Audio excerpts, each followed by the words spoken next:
Hi friends, welcome to our channel Srikanth mix. So నాకు ఈరోజు ఎపిసోడ్లో చాలా కొంచెం నచ్చలే మెయిన్గా. సో ఎందుకు నేను అంటున్నానో మీరైతే వీడియో చూడండి. వీడియో చూసిన తర్వాతకి మీ ఒపీనియన్ కింద కామెంట్ రూపంలో మీరు తెలియజేయండి.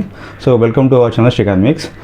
సో మనం ప్రతిసారి బిగ్ బాస్ గురించి ఎవ్రీ టైం మనం మాట్లాడుకుంటూనే ఉంటాము. ఎపిసోడ్లో ఏదైనా మిస్టేక్స్ ఉంటే వాటి గురించి మాట్లాడుతూనే ఉంటాము. అలానే ఎలిమినేషన్ ఏ విధంగా జరుగుతుంది, ఓటింగ్ ఏ విధంగా జరుగుతుంది, ఇవన్నీ డిస్కస్ చేస్తుంటాం. సో లైక్ అలానే కాకపోతే ఈరోజు ఎపిసోడ్లో నాకైతే చాలా ఫుటేజ్ ఉన్నప్పటికీ కూడా వీళ్ళు కావాలని దాన్ని హైడ్ చేసేసి ఓ వరస్ట్ ఫుటేజ్ని అయితే ఇక్కడ మనకు టెలికాస్ట్ చేసినట్టయితే నాకు అనిపించుండే. ఎందుకంటే ఇక్కడ అనవసరం లేని టాపిక్ని మన ముఖాల మీద రుద్దడం బలవంతంగా, సో అవసరమైన వాటన్నిటిని చాలా ట్రిమ్ చేసేసి చూపించడం అనేది ఏమాత్రం కరెక్ట్ కాదు.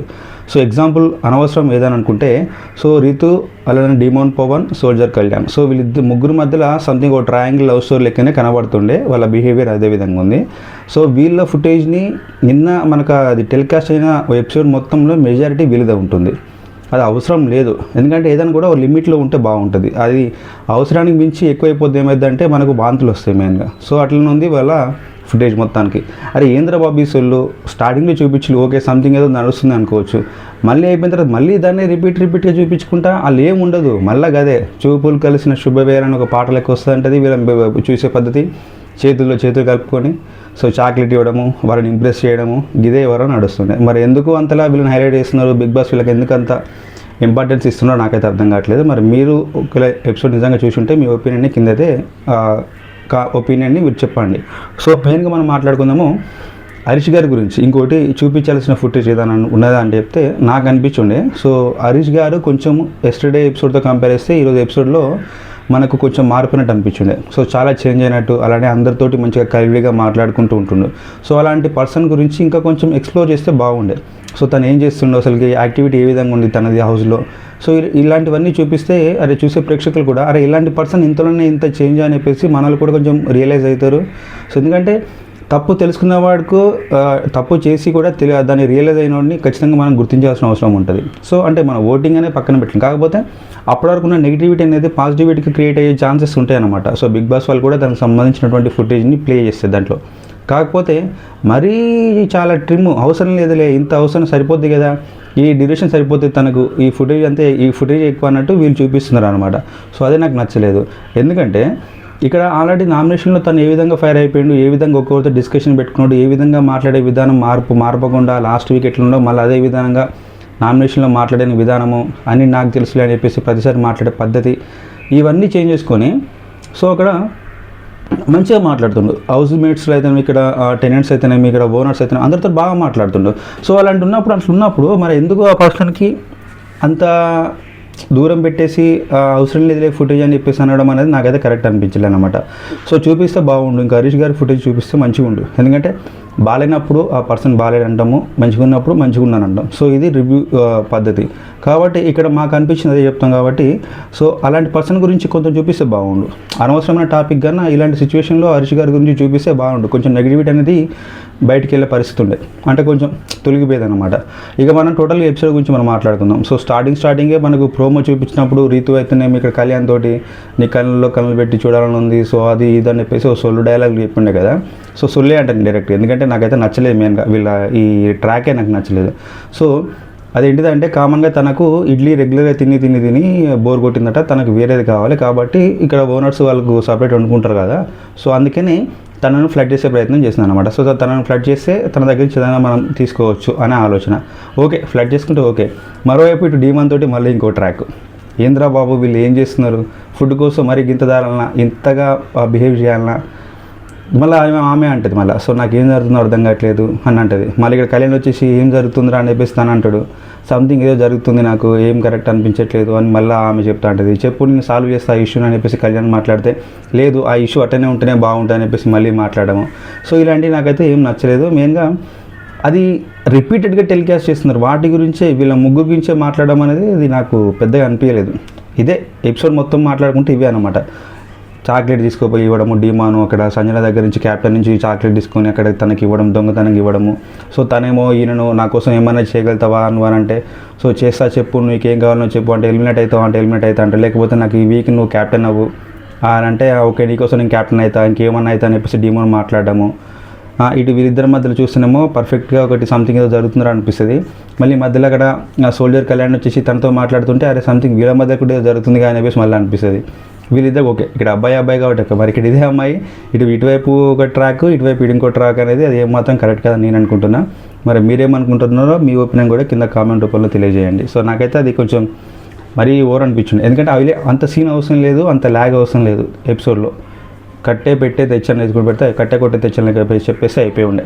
ఊకే ఎపిసోడ్ మొత్తం ఇదే ఉంది, ఇంకా చాలా ఫుటేజ్ ఉంటాయి కదా. సో డే మొత్తం జరిగింది వీళ్ళ ముగ్గురేనా ఉన్నది.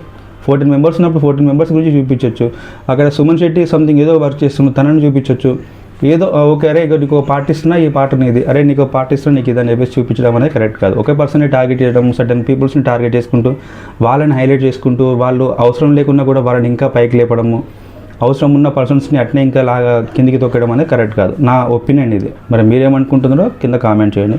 సో నెక్స్ట్ ఇక మెయిన్గా ఏంటిదంటే సో వీళ్ళకు రేషన్ వచ్చిన తర్వాతకి ఇక రేషన్ అంటే కుకింగ్ సెక్షన్ సంబంధించినటువంటి మానిటర్ ప్రియా కాబట్టి తనైతే డిసైడ్ అయిపోతుంది అనమాట. ఎందుకంటే కుకింగ్ సెక్షన్లో అక్కడ రాము రాతోడు ఉంది కాబట్టి ఏం చెప్తుందంటే ఫుడ్ అంటే ఫ్రూట్స్ ఏమో డివైడ్ చేస్తా, ఎగ్స్ అయితే ఎవరికి డివైడ్ చేయను, సో డివైడ్ చేయడం అయితే కుదరదు, ఫ్రూట్స్ డివైడ్ చేయను, సో ఎగ్స్ అయితే డివైడ్ చేస్తా అని చెప్పి చెప్పింది. సో నెక్స్ట్ హరీష్ ఏం చేసిందంటే రియలైజ్ చెప్పిన కదా, హరీష్ ఆల్రెడీ రియలైజ్ అయిపోయి ఆడ ఫ్లోరాకి కూడా సారీ చెప్పిండు. ఎందుకు సారీ చెప్పిండు అని చెప్పేసి అంటే సో తన వల్ల ఆ నామినేషన్ దానికి జరగడానికి one of the main reason కూడా ఆ థమ్స్అప్ అనేది షేర్ చేసుకోవడము కాబట్టి. సో నేను థమ్స్అప్ తీసుకొచ్చేసి నేను దొంగతనం చేస్తే మీ మీదకి వచ్చింది, సో మామూలుని కాదనుకుంటా మీ మీదకి నామినేషన్ పడ్డది, నా వల్లనే మీకు ఈ స్ట్రగుల్ ఫేస్ చేసిళ్ళు, సారీ ఫర్ దట్ అని చెప్పేసి చెప్పిండు. బట్ ఆమె కూడా యాక్సెప్ట్ చేస్తుంది, ఓకే సార్ అదేం లేదు సార్ అని చెప్పేసి తను మాట్లాడిండే. సో నెక్స్ట్ ఫస్ట్ ఒక హౌస్లో ఫస్ట్ డాగ్ వచ్చింది హరీష్ వల్ల. సో ఎందుకంటే తనకు హెల్త్ బాగాలేదు, ఎందుకంటే ఆ బిగ్ బాస్ మీద అలిగిండు, నాగ్ సార్ మీద అలిగిండు కాబట్టి సో ఖచ్చితంగా కొంచెం సిక్గా ఫీల్ అయి ఉండే, నర్వస్గా ఉంటే తను పడుకున్నాడు. సో బిగ్ బాస్ కుక్క అరిచిన తర్వాత మనిషి తన దగ్గరికి వెళ్ళిండు. యాక్చువల్గా అంతమందికి వీళ్ళు డిస్కస్ చేసుకున్నాడు. సో హౌస్లో ఫస్ట్ ఎవరైనా పడుకున్నప్పుడు ఫస్ట్ కుక్క మొత్తుకుంటే ఆ ఎవరైతే పడుకుంటారో ఆ సౌండ్ గల కారణం ఎవరైతే ఉంటారో వాళ్ళను లాక్కెళ్ళి స్విమ్మింగ్ పూల్లో పడేయాలని చెప్పేసి. కాకపోతే ఇక్కడ ఎస్పెషల్లీ శ్రీజ ఎట్లుంటుందంటే సో లేదు ఖచ్చితంగా ఇక్కడ మా క్యాప్టెనే పడుకుందట్టుంది, క్యాప్టెన్ గుంజుకపోయి హౌస్లో ఫుల్లో పడేయాలని చెప్పేసి అంతలా తను చూస్తుందనమాట. కాకపోతే తను చాలా మొత్తం డిసప్పాయింట్ అయిపోయింది. నేను ఆల్రెడీ క్యాప్టెన్ అనుకున్నా, ఇక్కడ పడుకుంది హరీష్ గారు అని చెప్పేసి పోతుంది. అంటే ఎంత కోపం ఉంది క్యాప్టెన్ పైన శ్రీజకి అనేది మీకు అందరికీ అర్థమై ఉండాలి. ఇక కాకపోతే మనిషి తన దగ్గరికి వెళ్ళిండు, ఓకే మీరు కాబట్టి సరే ఏం కదలే, మీకు హెల్త్ బాగాలే కాబట్టి లైట్లే, మీరు చేస్తారంటే చేయండి, బట్ మీ అయితే గొంతుకపోయి ఏమని చెప్పేసి అన్నారు. బట్ తను కూడా చేయలేదనుకోండి, సారీ అయితే చెప్పిండు. సో దీని తర్వాత చెప్పిన హరీష్ మారడానికి one of the main reason ఏంటంటే సో తనుజ అండ్ రీతి చౌదరి. సో వీళ్ళిద్దరూ తన దగ్గరికి వెళ్ళి సో సరే ప్రతిదాన్ని అట్నే క్యారీ చేసుకుంటుంటే మనకు కూడా కొంచెం ఏదో సంథింగ్ బరువు మోసినట్టు ఉంటుంది, ఇలాంటివి ఎక్కడ ఉన్నాయో అక్కడనే వదిలిపెట్టేసుకుంటే బాగుంటుంది సార్. ఇక్కడ మీకు మనము ఎవరికి పర్సనల్ గొడవలు అయితే ఏం లేవు కదా సార్, ఓన్లీ మనకు సిచ్యువేషన్ బేస్ చేసుకుని మనం మాట్లాడడం తప్పించి, అది కూడా హౌస్లోనే కదా. సో బయటికి పోతే ఎవరు ఏందనే వాళ్ళందరికీ తెలుసు. సో ఇక్కడ ఎందుకు సార్ మీరు ఇంకా దాన్ని క్యారీ ఫార్వర్డ్ చేసుకుంటూ అట్లనే తినకుండా ఉండడము, ఇట్లా ఇంకా సిక్ అవ్వడం ఎందుకు సార్, కొంచెం మీరు యాక్టివ్గా ఉండండి. ఇట్లా కాదు కదా సార్, మీరు అగ్ని పరీక్షలో అంత పెద్ద ఫైట్ చేసేది వచ్చేసి హౌస్లో ఉండి గిట్లా ఉండటానికి మీరు వచ్చింది. అక్కడ ఎంత ఘనంగా మీరు ఎంత అందరితోటి జడ్జెస్తో అయితేనేమి అలానే అగ్ని పరీక్ష కంటెస్టెంట్స్ తోటి అందరితోటి ఆ విధంగా ఫైట్ చేసిన మీరు ఈ హౌస్లోకి వచ్చేసి ఈ విధంగా ఉంటే ఎందుకు, దానివల్ల లాభం ఏముందని చెప్పేసి రీతు చౌదరి అలానే తనుజ అయితే బాగా చెప్పింది హరీష్కి. సో తను కూడా చెప్పిండు, నేను ఇది కాదమ్మా నా లైఫ్ ఇది కాదు, యాక్చువల్గా నేను ఇట్లా ఉండను, మీ మీద నాకు పర్సనల్ కోపం అంటే ఏం లేదు, కాకపోతే పరిస్థితులు అట్లున్నాయని చెప్పేసి తను కూడా చెప్పిండు. ఇక వీళ్ళు మంచిగా మాట్లాడుకుంటున్నారు. దాని తర్వాతకే ఇక కిచెన్లో సో అక్కడ రామురాతోటి ఎగ్ వేయించుకొని డబుల్ ఎగ్స్ వేయించుకొని ఆ ఎగ్ ఆమ్లెట్ని సో ఇక్కడ సుమన్ శెట్టికి అలానే రీతుకి తనూజకు సో అక్కడ కిచెన్ దగ్గర ఎవరెవరు ఉన్నారో వాళ్ళందరికైతే షేర్ చేసుకుంటుండు. సో తనూజ కూడా సార్ మాకు ఇస్తున్నారు, మళ్ళీ మీకైనా ఇబ్బంది అవుతుంది సార్, మళ్ళీ మాకు కూడా ప్రాబ్లం అయింది కదా అని చెప్పేసి అంటే ఇప్పుడు మీరు ఏది ఇక్కడ నాకు బాగా అనిపించిండే, ఇట్లా ఉంటే బాగుండు హరీష్ అనిపించింది. మొత్తం ఇట్లా గంభీరంగా ఉండే హరీష్ ఉండాలి, ఖచ్చితంగా ఉండాలి. కాకపోతే సో అది ఎక్కడ ఉండాలని చెప్తే టాస్క్లలో ఆ లెవెల్ యాక్ట్ ఆ విధంగా ఉంటే బాగుంటుంది. సో ఏదన్నా నామినేషన్లో ఉంటే బాగుంటుంది. సో రిమైనింగ్ టాపిక్లో మంచిగా ఉండాలి, ఎందుకంటే హౌస్లో అందరు కలివిడిగా ఉంటే బాగుంటుంది. సో సిచ్యువేషన్ వచ్చినప్పుడు మనం ఏందో చూపించుకోవాలి. మీరు తప్పు లేకుండా మీ మీద ఒకరు బ్లేమ్ చేస్తే అక్కడ మీరు రియాక్ట్ అవ్వడం బెటర్. ఓ టాస్క్లో మీరు అగ్రెసివ్నెస్ ఉంటే బాగుంటుంది. అనవసరంగా టోటల్ ఎంటైర్ షో మొత్తం ప్రతి గంట సెకండ్ అట్లా ఉంటే ఏమైపోతుందంటే భయపడుతుంటారు. తనుజ కూడా అదే మాట చెప్పింది, సార్ మిమ్మల్ని చూడాలంటే నాకు నిజంగా భయం అవుతుంది సార్, ఇలా ఇట్లుందరు ఎంత గంభీరంగా ఉంటున్నారు సార్ మీరు, ఏదైనా చెప్దామన్నా మీరు ఏ విధంగా రియాక్ట్ అవుతారో అర్థం కావట్లేదు, ఎమ్మటే వెంటనే మీకు కోపం వచ్చేస్తుంది, తీసుకోలేకపోతున్నారు, మళ్ళీ డైరెక్ట్గా మీరు రియాక్ట్ అవుతున్నారు అని చెప్పేసి చెప్తుంటే తను కూడా మేబీ అనుకున్నాడేమో కావచ్చు. సో మరీ ఇంత దారుణంగా ఉండనా నేను అని చెప్పేసి రియలైజ్ అయింది కాబట్టి దాని ఎఫెక్టే మనకు చూపించిన ఎపిసోడ్లో తను ఆఫ్టర్ మారిపోయిండు, ముందు తర్వాత ఉంటాయి కదా. సో అట్లా హరీష్ మారిన విధానం అయితే నాకు మంచిగా అనిపించుండే. సో తర్వాతకి ఇక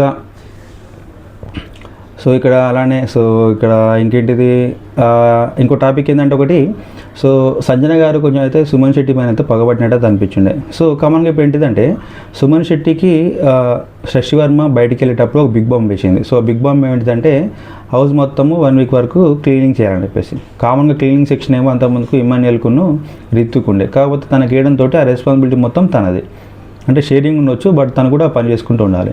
అలానే కుకింగ్ సెక్షన్లో మళ్ళీ తనకు కూడా బ్యాచ్ ఇచ్చేయాలి, మానిటర్గా ప్రియా అన్నటువంటి మానిటర్ చేసింది. సో కుకింగ్ సెక్షన్లో మీరు అసిస్టెంట్ కుక్ లెక్క ఉండాలని చెప్పేసి అన్నది. అయితే సంజనకి ఏమనిపిస్తుంది అంటే మీరు కుకింగ్ చేయండి, ఇది మొత్తం ఈ క్లీనింగ్ అనేది వేరే వాళ్ళకి ఇచ్చేస్తాను చెప్పేసి అంటే, సో లేదు మేడం నేను ఇట్లా కాదు మేడం, నేను ఎందుకంటే క్యాప్టెన్ రూమ్లో తను చేస్తుండే, లేదు మేడం నేను మళ్ళీ నా మీద బిగ్ బాంబ్ అంటున్నారు. ఫస్ట్ తను మారదామని అనుకున్నాడు, కాకపోతే మళ్ళీ హౌస్మేట్స్ అందరూ ఏం చెప్పారంటే సరే అది బిగ్ బాంబు, ఇప్పుడు మీరేదో దేనికోసం చేస్తుంటే తర్వాతకి మళ్ళీ నాకు సార్ వచ్చినాక మళ్ళీ మీకు ఎఫెక్ట్ అయిపోద్ది, మీరు సఫర్ అవుతారు, చేస్తే 2 చేయండి, లేకపోతే కుకింగ్ సెక్షన్ తీసేసుకోండి, ఇది చేయండి, అంతేగాని బిగ్ బాంబ్ అయితే వదిలిపెట్టకండి అని చెప్పి చెప్పుండే. సో తను అప్పటి నుంచి ఏంటంటే నాకు 2 చేయండి, నాకు ఇబ్బంది ఏం లేదని చెప్పేసి తను చెప్తుండే అనమాట. అట్నే చేస్తుండే మెయిన్గా. సంజనకి ఏంటంటే తన వెనక్కి వస్తుంది, మీరు కావాలని చేస్తున్నారా, మీకు దండం పెడతా, మీరు అక్కడి నుంచి వెళ్ళండి, మీరు చేయకండి, ఎందుకు మీరు క్లీన్ చేస్తున్నారు అంటే, మేడం నాకు మీరు పొమ్మంటే పోరండి మేడం, ఎందుకంటే ప్రాబ్లం ఇది, ఇప్పుడు ఈ క్లీనింగ్ మొత్తం మా మానిటర్ ఏమో హరీష్ గారు, సో హరీష్ గారు చేయమంటున్నారు, అలానే ఇది బిగ్ బాంబ్ కాబట్టి మళ్ళీ నాకు ఇబ్బంది అయితే రేపు రోజు అంటే, లేదు నేను క్యాప్టెన్గా నేను చూసుకుంటా అని చెప్పేసి సంజన మాట్లాడము. సో ఇదే విషయం హరీష్ దగ్గరికి వెళ్ళి మాట్లాడిన తర్వాతకి హరీష్ గారు వచ్చేసి లేదండి అది బిగ్ బాంబు, ఇప్పుడు మీరు క్యాప్టెన్ కావచ్చు, మీకన్నా సుపీరియర్ వచ్చేసి మా బిగ్ బాస్ ఉంటాడు, సో మీ మాట వినాలన్నా బిగ్ బాస్ మాట వినాలన్నా, అంతే కదా. ఇప్పుడు రెండిట్లో ఏది ఇంపార్టెంట్ అనుకుంటే డెఫినెట్గా అక్కడ మాకు బిగ్ బాస్ మాట ఇంపార్టెంట్ కాబట్టి మేము బిగ్ బాస్ మాటనే వింటాము, సో మీ మాట ఇక్కడ ఈ మ్యాటర్లో వినాల్సిన అవసరం లేదని చెప్పేసి హరీష్ కూడా రియాక్ట్ అయ్యి ఇక్కడ సుమన్ శెట్టికి సపోర్ట్ చేయడము. ఇదే విషయాన్ని ఇమాన్యుయల్తో మాట్లాడినా కూడా ఇమాన్యుయల్ కూడా అదే అన్నాడు, లేదమ్మా ఇప్పుడు ఎందుకంటే అది బిగ్ బాంబు కాబట్టి పర్సనల్గా తనకు ఎఫెక్ట్ అయిపోద్ది, సో కాకపోతే ఇక్కడ ఏదైనా ఈ కుకింగ్ సెక్షన్లో ఉంది కాబట్టి దాన్ని తీసేస్తే బెటర్ కదా, సో ఆ స్వీపింగ్ ఆయన చేసుకుంటాడు, అది క్లీనింగ్ మొత్తం ఆయనకు అది బిగ్ బాంబ్ కాబట్టి ఖచ్చితంగా ఉండాల్సి ఉంటుంది, మళ్ళీ తర్వాత తనకు ఇబ్బంది అయిపోతే మనం తర్వాతకి ఏం చేసేది ఏమి ఉండదు అని చెప్పేసి తను కూడా చెప్తుండే. బట్ ఈమె రియలైజ్ అవ్వట్లేదు, ఈమె వర్షన్ ఏ విధంగా ఉందంటే సుమన్ శెట్టికి కావాలని చేస్తుండు అని చెప్పేసి మరీ టూ మచ్ నాకు అనిపించింది. ఎందుకు అంత ఓవర్ యాక్షన్ అవసరమా? ఓకే సంజన గారు గ్రేట్, మంచి ఆట ఆడుతున్నారు, ఎవరిని ఏ విధంగా టార్గెట్ చేయాలని చేస్తున్నారు, కాకపోతే ఇలాంటి పర్సన్స్ని కూడా టార్గెట్ చేసి మాట్లాడడం అనేది నాకైతే పర్సనల్గా నచ్చలేదు అనమాట. ఎందుకంటే అక్కడ సిచ్యువేషన్ లేకున్నా కూడా అంతగా ఓవర్గా రియాక్ట్ అవ్వడము, నీకు దండం పెడతా అని చెప్పేసి మాట్లాడడం అనేది నాట్ ఫేర్. అలాంటి కంటెస్టెంట్స్ హౌస్మేట్స్ తనకు రెస్పెక్ట్ ఇవ్వకుండా మాట్లాడిన వాళ్ళు చాలామంది ఉన్నారు, ఎవరిని కూడా గింత కూడా మాట అనలేకపోతుంది. వాళ్ళ నుంచి ఒకవైపు ఈమె చెప్తుంటే కూడా ఈమె మాట పట్టించుకోకుండా పోయే హౌస్మేట్స్ కూడా చాలామంది ఉన్నారు. వాళ్ళ మీద తన రివెంజ్ లేదు, తన అటాకింగ్ లేదు, ఏం లేదు. సో మనోడు తన పని తను చేసుకున్నప్పటికీ కూడా అలాంటి పర్సన్ని ఈమె టార్గెట్ చేసి దండం పెడతా అని చెప్పేసి ఈయన ఏదో కావాలని చేస్తున్నట్టు ఒక క్రియేట్ చేయడం అనేది నాకైతే నచ్చలేదు పర్సనల్గా. సో మరి మీరేమనుకుంటున్నారో సంజన గారి గురించి అలానే సుమన్ శెట్టి గారి గురించి కూడా మీరు మీ ఒపీనియన్ తెలియజేయండి. సో నెక్స్ట్ చెప్పిన కదా, ఇక డీమోన్ నాకు మెయిన్గా చూపిస్తే కదా, ఇక వీళ్ళ పిచ్చికి పరాకాష్ట ఒక డైలాగ్ చెప్తా, డీమోన్ పవన్ రీతి చౌదరి. సో రీతి చౌదరి అంటే కదా నాకు చాక్లెట్ కావాలి, నాకు తినాలనిపిస్తుంది అని చెప్పేసి రీతి చౌదరి అడిగితే ఇక్కడ డీమోన్ ఏమంటారంటే నన్ను కొరక తిను, నేనున్నా కదా నన్ను తినేసి అని చెప్పేసి మనోడు మాట్లాడతాడు. ఎంత క్రింజీ ఇది, ఎంత అసలు ఎవరం అంటే నాకైతే పిచ్చికి పరాకాష్ట అనేది నాకైతే అనిపించిండే. సో అలానే ఇక లాస్ట్లో ఒక టాస్క్ ఇచ్చిండు, క్యాప్టెన్సీ టాస్క్. సో ఏంటిదంటే కామన్గా ఫస్ట్ వాళ్ళని అడిగిన అనమాట, మీరు ఉన్న సిచ్యువేషన్తో ప్రజెంట్ హ్యాపీగా ఉన్నారా అని ఇక్కడ ఓనర్స్ని అలానే టెనెంట్స్ అడిగిండు. సో మేము ఉన్నాం మాస్టర్ అని చెప్పేసి మేము ఉన్నాం బిగ్ బాస్ అని వాళ్ళు అన్నారు, వీళ్ళు అన్నారు. కాకపోతే మీకైతే ఇక నుంచి మీ తలరాత మార్చేది మీ ఇస్తానని చెప్పి ఒక టాస్క్ ఇచ్చిండు. ఏంటంటే ఇక్కడ కంటెండర్స్కును అంటే ఇక్కడ ఓనర్స్కి టెనెంట్స్కి. సో ఓనర్స్కి ఏమో 10 hours టైం పెట్టిండు. సో ఇక్కడ కంటెండర్స్కి ఏమో టెనెంట్స్కి ఏమో 12 hours. ఈ 10-0 12-0 ఎవరిది ముందు అవుతుందో 0 ఎవరికి వస్తారో వాళ్ళు క్యాప్టెన్సీ టాస్క్లో ముందుకెళ్ళే అవకాశం ఉంటుంది అన్నమాట. సో ఇది 2 టాస్క్లు. ఫస్ట్ టైం ఒక టాస్క్ ఇచ్చిండు. ఆ టాస్క్ పేరేమో కాలచక్రం అని చెప్పేసి. అంటే వీళ్ళకి టాస్క్ ఇస్తారు. టాస్క్ ఇచ్చిన తర్వాతకి ఆ టాస్క్లో గెలిచిన వాళ్ళకు 1 అవర్ తగ్గుతూ ఉంటుంది. సో బిగ్ బాస్ని ఇంప్రెస్ చేయడమా లేకపోతే టాస్క్లలో వీళ్ళ బెటర్ పర్ఫార్మెన్స్ ఇవ్వడమా ఇవన్నీ కలిసి లాస్ట్కు 0 ముందు ఎవరు 0 వస్తారో ఈ కెప్టెన్సీ టాస్క్ అయిపోయే వరకు ఎవరు 0 ముందు వస్తారో వాళ్ళు కెప్టెన్సీ కంటెండర్గా ఉంటారనమాట. సో అందులో భాగంగా ఫస్ట్ టాస్క్ ఇచ్చిండు కాలచక్రం అని చెప్పేసి. ఓనర్స్ ఒకవైపు, టెనెంట్స్ ఒకవైపు. సో వీళ్ళు ఆడాలి. మొత్తం ఒక కాలచక్రం, ఒక చక్రం ఉంటుంది, దానికి 10 హ్యాండిల్స్ ఉంటాయి అనమాట. సో ఎవరెవరు ఉంటారో అని చెప్పేసి చెప్పుకొని 1 by 1. సో అది ఎప్పుడైతే బజర్ మోగుద్దో సో గేమ్ స్టార్ట్ అయిద్దో అప్పటి నుంచి వీళ్ళ పక్కనున్న ఆపోజిట్ టీం వాళ్ళను మొత్తానికి విడదీయాలి. ఆ పట్టుకోకుండా ఉండేట్టు చూడాలి. బజర్ వచ్చేంత వరకు హ్యాండిల్ని అట్లనే పట్టుకోవాలి. సో లాస్ట్ వరకు ఎవరు ఎక్కువ మంది ఉంటారో బజర్ వచ్చే వరకు ఏ టీం తరపు నుంచి ఎక్కువ మంది ఉంటారో వాళ్ళు గెలిచినట్టు. సో ఇందులో ఏ విధంగా స్ట్రాటజీ అయినా ప్లే చేయవచ్చు అని చెప్పేసి చెప్పిళ్ళు. దీనికి సంచలనంగా లాస్ట్కి అసలు యాక్చువల్గా వీళ్ళు ప్లాన్ చేసుకుంటే బయట గుంజుటోళ్ళు కొద్దిగా ఇద్దరు ఉండాలి, అలానే లోపల పట్టుకుంటోళ్ళు కొందరు ఉండాలని చెప్పేసి వీళ్ళు 2 టీమ్స్ ప్లాన్ చేసుకుంటే.